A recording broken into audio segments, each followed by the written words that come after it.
En la descripción del vídeo Reflexiones al aire, posturas, sentimientos, acciones, os prometí que hablaríamos de una postura concreta con resultados tan increíbles que incluso se había convertido en objeto de múltiples estudios. Recordemos por qué estamos hablando de este tema. Este es un asunto por el que ya pasé de puntillas en mi primer libro. Yo lo descubrí en el libro I Am Gifted, So Are You de Adam Q.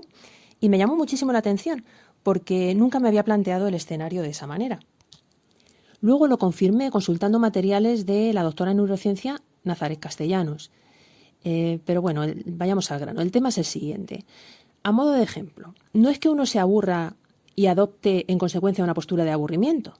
Y lo mismo con el miedo o el sentimiento de inferioridad. Resulta que la postura en cuestión es una información que viene del cuerpo como una emoción más. Y en el cerebro se interpreta como me aburro, tengo miedo o me siento inferior. Esa unión, conexión cognitivo-emocional, recordemos, se producía en la ínsula de Reil, también llamada quinto lóbulo cerebral. Antonio Damasio, el neurólogo y neurocientífico portugués, lo explicaba con sencillez, diciendo que la emoción que venía del cuerpo, más las aferencias o interpretaciones que provenían de la corteza frontal, se convertían en sentimiento en la ínsula de Reil, siendo por tanto el sentimiento esa valoración consciente o esa interpretación de la emoción que venía del cuerpo.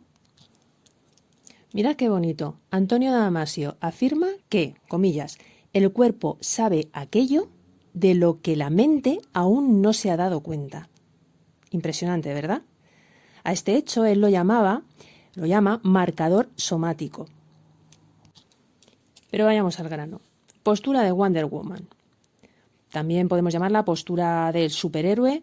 Ya habéis visto, si lo recordáis, Superman también la adoptaba en numerosas ocasiones. La postura a la que me refiero es esa postura de manos a la cintura o manos a la pelvis, con el pecho proyectado hacia adelante, barbilla alta y los pies separados. En definitiva, se trata de abrirse, expandirse, para parecer más grande, para ocupar el máximo espacio. ¿Y esto por qué se asocia con poderío o liderazgo? No hay más que irse al reino animal y observar la postura corporal de los machos alfa. Muestra su superioridad, su liderazgo, como decíamos, su éxito.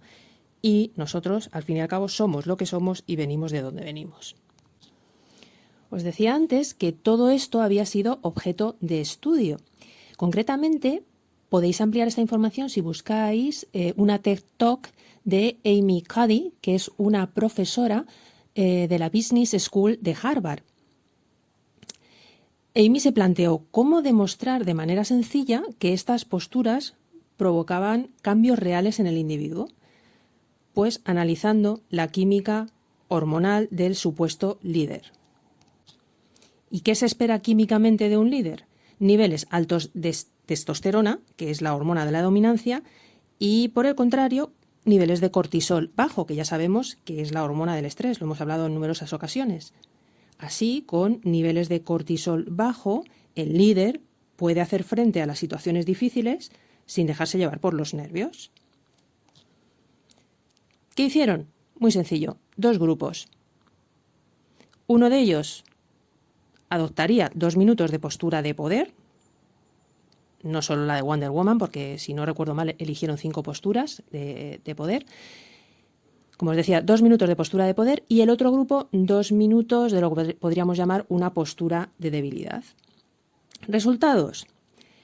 Personas que adoptaron la postura de poder, que podría ser, por ejemplo, una entrevista de trabajo, aumentaron sus niveles de testosterona un 20%, mientras que disminuyeron un 25% sus niveles de cortisol. En el otro extremo, las personas que adoptaron la postura de debilidad disminuyeron un 10% sus niveles de testosterona, mientras vieron aumentados un 15% sus niveles de cortisol. ¿Qué decían los entrevistadores? Los entrevistadores, sin tener ni idea de qué individuos habían adoptado una postura u otra, sin duda ninguna, dijeron que habrían contratado a las personas que habían adoptado la postura de poder. Era algo en su presencia, en el lenguaje no verbal, que les hablaba de la capacidad de esas personas. La palabra que utilizaban era la presencia. Algo en su presencia nos ha hecho tomar esta decisión.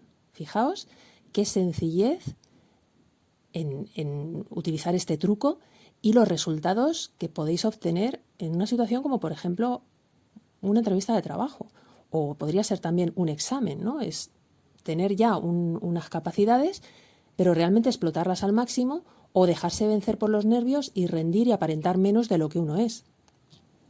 Conclusión: las sensaciones, las emociones, los estados, en definitiva, de nuestro cuerpo determinan cómo nos sentimos. Es la manera que tiene nuestro cuerpo, su lenguaje, para comunicarse con el cerebro. Esa emoción, ese estado se convertirá en sentimiento. De ese sentimiento ya sí somos conscientes y por eso será determinante en nuestras acciones y por tanto en nuestros resultados. Es decir, si tengo miedo a algo, pues no afrontaré una situación. Si no tengo miedo a algo, seré capaz de vencer ese reto que me imponga. Por eso es importante prestar atención a nuestros estados corporales. Podemos influir en ellos, como siempre, lo primero detectándolos, siendo conscientes de lo que está pasando. Y lo segundo, poniendo en marcha algún tipo de acción, ¿no? Como hemos visto o como hemos analizado en esta reflexión. Cambiando esos estados, en este caso las posturas, con trucos sencillos, podemos conseguir grandes resultados. Ten en cuenta también una cosa, estamos hablando muchísimo de neuroplasticidad en cuanto a circuitos cerebrales que activamos con nuestros pensamientos, pero la información que viene del cuerpo, de manera continua, va a influir también neuroplásticamente en tu cerebro. Cambiará su estructura y función en función de lo que reciba del cuerpo, de esa información.